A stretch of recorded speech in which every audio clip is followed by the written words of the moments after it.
Welcome back. We're talking with Jim O'Sullivan, a political reporter for the Boston Globe. And Jim, before the break, we were talking about how the divisions within the Democratic Party on Beacon Hill between the governor and many in the legislature, if they seem divided and ideologically unclear at times, maybe it's because they reflect the population. The new Globe poll shows that the electorate here in Massachusetts, no surprise, leans left on many social and economic issues, but certainly not all.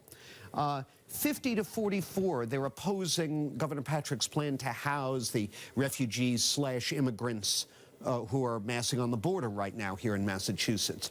24 to 69 against special preferences in hiring and education. 42% back abortion rights, but with restrictions like parental notification, and only about a quarter support unrestricted abortion rights. Those numbers surprise you? I tell you what, that affirmative action number really surprised me. That's an almost 3-to-1 split. That was very interesting. On the other hand, you look at the support for gay marriage. Gay marriage is 10 years old as a practice in Massachusetts, and 77% of people support it. And if you go back 12 years, I'm sure the numbers would almost be a mirror image. So it was some really interesting numbers out of that poll. Yeah. Another number that caught my eye, the opposition to repealing the casino law in the fall, only 49 to 41. I think that's a narrow margin.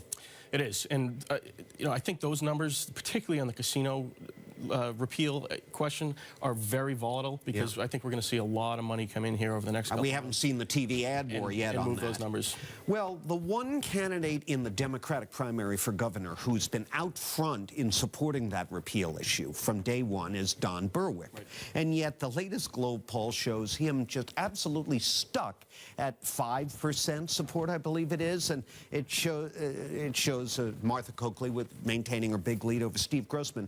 What happened to Berwick? He seemed to have a little momentum coming out of the Democratic convention, but it's going nowhere so far. Right. You thought coming out of the convention he'd get a little bounce because he performed better than expected, and you thought he might sweep up a couple of those Kayam supporters who were looking for a more progressive choice. But he hasn't really, you know, we'll wait to see when he goes on air, but time's a wasting here. The primary's right around the corner. It's early this year, and he has not picked up the kind of momentum that you would hope to see coming into the end of the summer for him. The Democratic candidates are going to have multiple debates just before the primary, including their first Boston debate right here. Do you see the possibility of that dynamic changing? He could pick up a little bit, but you know, you really, at this point when he's been out there for this long, he really needs to be in double digits and raising more money. Well, you never know where Sharknado could hit on primary day. That'd be interesting. Thanks, Jim. Thanks, John. Great to see you. Jim O'Sullivan, Boston Globe. Read him in the Globe every day. That's it for me. Now, back to my colleagues for more WBZ News.